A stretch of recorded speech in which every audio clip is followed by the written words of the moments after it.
I've heard a lot of talk about the great theory of being. Can you expand more? Basically, I've noticed that some life forms are more complex than others. So I've organized them from simple to complex, this being minerals to plants, plants to snakes, snakes to fish, fish to birds, birds to mammals, and mammals to humans. With this notion being complex, how do you think this came to be? Well, I believe God created everything at once, but bloomed at separate times, starting from simple to complex. I think that this change over time represents everything fitting into its own unique place in the world. What would you call this theory? I call this linear evolution, meaning that it's not open evolution, they can only evolve in one direction, based on complexity pre-organized by God. Thank you for your time, Mr. Bonet. Anytime. I read your new book of Vestiges of Natural History of Creation. What is your driving theory behind this? Well, the one thing that sets it apart from previous theories is that I took a step back from religion and focused more on scientific findings. This helped me come up with the idea of multiple separate lines or ladders of evolution. What do you mean by separate lines of ladder of evolution?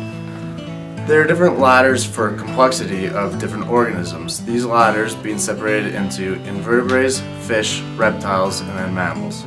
Each line is separate but parallel and evolving towards higher complexity over different amounts of time. So does this mean that we all come from a common ancestor? No, each line is not related, however, they are evolving parallel to each other. My theory shows transformation over time. This being said, it is not an open process. It is regulated by the drive to complexity. Thank you very much, Mr. Chambers. We're here with Georges Cuvier. Georges, a couple questions for you. So you don't believe in evolution. What do you believe, and how do you back up your beliefs? I believe that everything existed simultaneously. However, over time, certain species died off and were simply replaced by the migration of other species. How would you explain the similarities between species? They share certain similarities because they have adapted to the same conditions. However, this does not mean that they share a common ancestry. You've done work on morphology. What would your two key principles be? Well, the first one is the principle of correlation of parts. This means that a relationship must exist between organs in order to create a functioning whole. And the second one is the condition of existence. These are the conditions that are imposed for the animal's habits and environment, and they must be reflected in the overall organization of itself. Thanks for your time, Georges. No problem.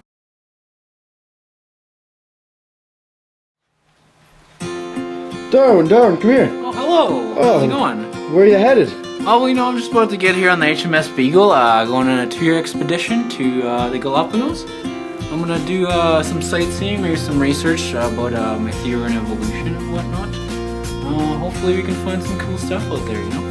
Alright, that sounds fantastic. It was a pleasure to meet you. Have a good trip. You as well. Thank you very much. Have a great day.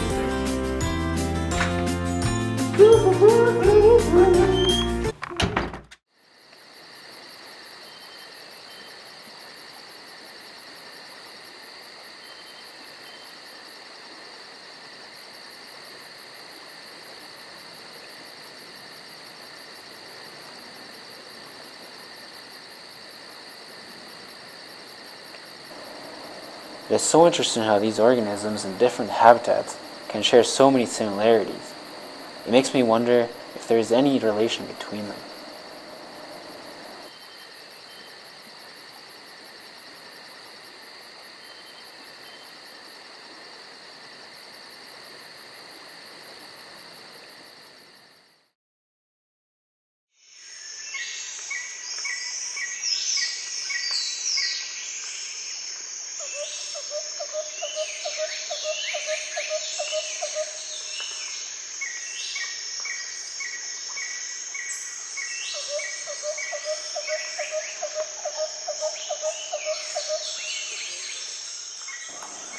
It is absolutely incredible how I find similar organisms in each island, but each one has adapted differently according to their surroundings.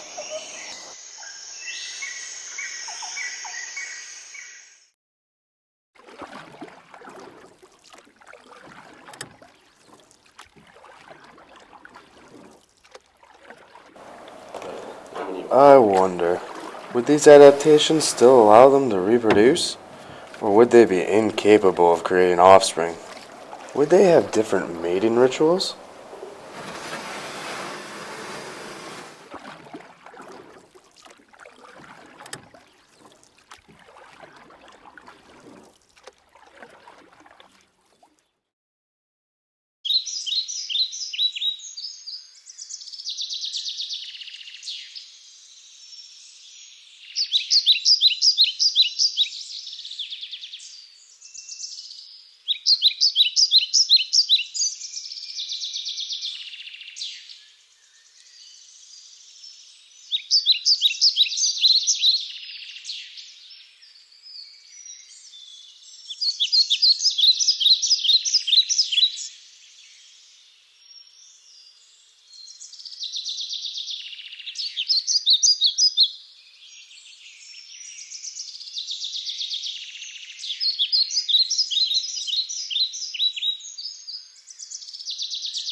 I can see how certain traits in a species can have advantages for survival. What should I call this phenomenon? Darwin, where have you been? It's been 5 years. I set sail, found some cool, interesting things. I didn't plan on being that long, but hey, I found some really interesting findings to back my theory on evolution, and I'll be pleased to share it with you in the upcoming couple of weeks. Well, it's good to have you back, Darwin. Thanks.